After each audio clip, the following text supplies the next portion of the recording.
హే! Hi guys! అందరూ ఎలా ఉన్నారు? ఈరోజు స్పెషల్ వసంత పంచమి. సో, మా బుడ్డోడికి అక్షరాభ్యాసం చేపిద్దామని ఫస్ట్ బాసర అనుకున్నాం. తర్వాత వర్గలు చాలా దగ్గరే గదా! మరి అంత దూరం ఎందుకు, చాలా దగ్గరేంటండి. 1 ½ అవర్ జర్నీ పట్టింది మాకు. తర్వాత ఆ లైన్‌లో నిల్చునేసరికి మాకైతే చుక్కలు కనిపించాయండి. మా బుడ్డోడు పాపం ఫుల్ సఫకేషన్ అయిపోయింది వాడికి అంతమంది జనాల్లో. నేనంత ఎక్కేసాక ఇంతమంది జనాలను దాటుకొని ముందుకొచ్చానా అని ఒకసారి వీడియో తీసుకున్నాను. అసలు మా వోడే 2 ఇయర్స్ అండి. కానీ వేరే పిల్లలు చిన్న చిన్న మంత్స్ బేబీస్ వచ్చారు. నాకైతే చాలా పాపం అనిపించింది. నిజంగా చెప్పాలంటే అక్కడ ఆర్గనైజేషన్ అసలు బాలేదండి.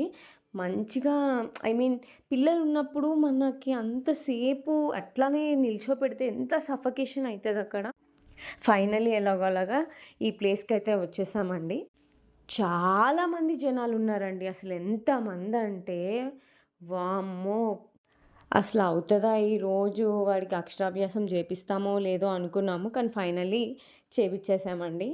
ఇక్కడ వాళ్ళే అన్నీ ప్రొవైడ్ చేశారు. మనము 5 స్లేట్స్ ఇట్లా పిల్లలకివ్వాలి కదా! అవన్నీ నేను ఇంటి దగ్గరనే షాపింగ్ చేశాను. ఇవే అవి స్లేట్, బాక్స్, ఎరేజర్, షార్ప్‌నరు, ఒక బిస్కెట్ ప్యాకెట్ అండ్ క్రేయాన్స్ అట్లా 5 కిట్స్ ఇంటి దగ్గరనే ప్లాన్ చేసుకొని అక్కడ డిస్ట్రిబ్యూట్ చేసేసాను. యాక్చువల్లీ మేము ప్రీ బుకింగే చేసుకున్నామండి. కాకపోతే అక్కడికెళ్ళిన తర్వాత ఎవ్వరు చెప్పలేదు ప్రీ బుకింగ్ చేసుకునే వాళ్ళు ఈ లైన్‌లో వెళ్ళాలి అని చెప్పి.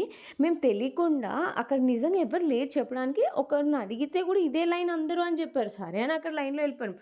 మధ్యలోకెళ్ళాక మీరు ఆల్రెడీ బుక్ చేసుకున్నప్పుడు ఈ లైన్‌లోకి ఎందుకొచ్చారు అని చెప్పేసి అడిగాడు.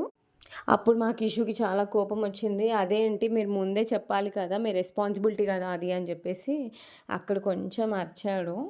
అక్షరాభ్యాసం అయిపోయి బయటకొచ్చేసరికి 2:30 అయిందండి. ఇంకా మళ్ళీ ఆ దర్శనం చేసుకోలేదండి. పైన టెంపుల్ వరకెళ్ళి అదంతా తిరిగి బుడ్డోడిని పట్టుకొని మళ్ళీ లంచ్ టైము అని చెప్పేసి అక్కడే అమ్మ తల్లి అంతా నువ్వే చూసుకోవాలని చెప్పేసి దండం పెట్టుకొని అక్కడ శివయ్య ఉంటే ఆయనకి దండం పెట్టేసేసుకొని ఇంకా బయటకొచ్చేసామండి మేము.